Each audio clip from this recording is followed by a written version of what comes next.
നെടുങ്കണ്ടം താന്നിമൂട് ശ്രീ മണികണ്ഠസ്വാമി ക്ഷേത്രത്തിലെ പുനഃപ്രതിഷ്ഠാ മഹോത്സവം ആരംഭിച്ചു. 8-ാം തീയതി അഷ്ടബന്ധ സ്ഥാപനം നടക്കും. പുനഃപ്രതിഷ്ഠാ കർമ്മങ്ങൾക്ക് ക്ഷേത്രം തന്ത്രി ബ്രഹ്മശ്രീ എം ലാൽ പ്രസാദ് ഭട്ടതിരി മുഖ്യ കാർമ്മികത്വം വഹിക്കും. നെടുങ്കണ്ടം താന്നിമൂട് ശ്രീ മണികണ്ഠസ്വാമി ക്ഷേത്രത്തിലെ പുനഃപ്രതിഷ്ഠാ മഹോത്സവത്തിന് തുടക്കമായി. ക്ഷേത്രത്തിലെ മണികണ്ഠ പ്രതിഷ്ഠ 12 വർഷം പൂർത്തിയായതോടെയാണ് പുനഃപ്രതിഷ്ഠ നടക്കുന്നത്. 80 വർഷങ്ങൾക്ക് മുമ്പ് മണികണ്ഠ ഭജന സമിതി എന്ന പേരിൽ ഭജനമഠമായി ആരംഭിച്ച് ഇവിടെ 2013-ലാണ് മണികണ്ഠ പ്രതിഷ്ഠ നടത്തിയത്. മുമ്പ് ഭജനമഠമായിരുന്നപ്പോൾ വിവിധ മതസ്ഥരായ ആളുകൾ ഭരണസമിതിയിൽ അംഗങ്ങളായിരുന്നു. ക്ഷേത്രമായ ശേഷം വർഷങ്ങളായി എല്ലാ ശനിയാഴ്ചകളിലും നട തുറക്കുകയും മുടങ്ങാതെ പൂജാകർമ്മങ്ങളും കുടുംബ പ്രാർത്ഥനയും അന്നദാനവും നടത്തുകയും ചെയ്യുന്നുണ്ട്. കൂടാതെ പുതിയ അന്നദാന മണ്ഡപത്തിന്റെയും സപ്താഹ മന്ദിരത്തിന്റെയും പണികളും നടന്നുവരികയാണ്.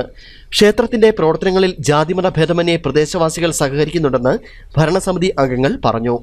മണികണ്ഠ ഭക്ത ഭജന സമിതി ഏതാണ്ട് 80 വർഷത്തിലോളം പ്രായം.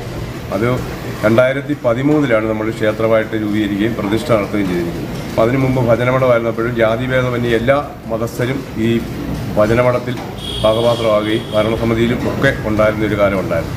എന്നാലും ഈ പ്രദേശത്തുള്ള എല്ലാ സജ്ജനങ്ങൾക്കും ഈ ക്ഷേത്രം വന്നതിന് ശേഷം നല്ല അഭിവൃദ്ധി ഉണ്ടായെന്നുള്ളതാണ് സത്യമായ കാര്യം. ഏത് ക്ഷേത്രവുമായി ബന്ധപ്പെട്ട് ഏത് കാര്യം ചെന്ന് ആവശ്യപ്പെട്ടാലും അഹമഴിഞ്ഞ് അവർ തരുന്നുകൊണ്ട് അത് വളരെ ചിട്ടയോടും അതിൻ്റെ രീതിയിൽ നമ്മളിവിടെ നിർവഹിച്ചും വരും. അത് പുനഃപ്രതിഷ്ഠയ്ക്ക് ക്ഷേത്രം തന്ത്രി ജ്യോതിഷ വചസ്പതി എം ലാൽ പ്രസാദ് ഭട്ടതിരി, പ്രഭുലാൽ ഭട്ടതിരി, ക്ഷേത്ര മേൽശാന്തി ശ്രീജിത്ത് ആചാര്യ എന്നിവർ കാർമ്മികത്വം വഹിക്കും.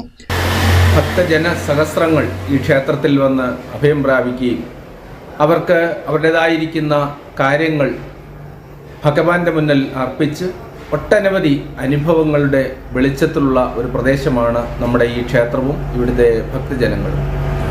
ഒരു വ്യാഴവട്ടം പൂർത്തീകരിച്ച് ആ ക്ഷേത്രത്തിൻ്റെ അഷ്ടബന്ധ കലശ ക്രിയാദികൾ നടത്തപ്പെടുകയാണ്. അതിലേക്ക് ഈ നാട്ടിലെ മുഴുവൻ സജ്ജനങ്ങളും എത്തിച്ചേർന്ന് മംഗളമാകണം എന്നുള്ളത് ഭഗവാന്റെ നാമധേയത്തിൽ പ്രാർത്ഥിക്കുന്നു. തിങ്കളാഴ്ചയാണ് പുനഃപ്രതിഷ്ഠയുടെ ചടങ്ങുകൾ ആരംഭിച്ചത്. വിവിധ ദിവസങ്ങളിൽ പതിവ് ക്ഷേത്ര ചടങ്ങുകൾക്ക് പുറമെ സുദർശന ഹോമം, ആചാര്യവരണം, വാസ്തുബലി, കലശങ്ങൾ, വിശേഷാൽ പൂജകൾ എന്നിവ നടക്കും. പരിപാടികൾക്ക് ക്ഷേത്രം president MR Vijayan, secretary Rajan Pillai, Thrivikraman Nair, ക്ഷേത്ര കമ്മിറ്റി അംഗങ്ങൾ, മാതൃസമിതി ഭാരവാഹികൾ, ആഘോഷ കമ്മിറ്റി അംഗങ്ങൾ തുടങ്ങിയവർ നേതൃത്വം നൽകി വരുന്നു. News bureau, Nedumkandam.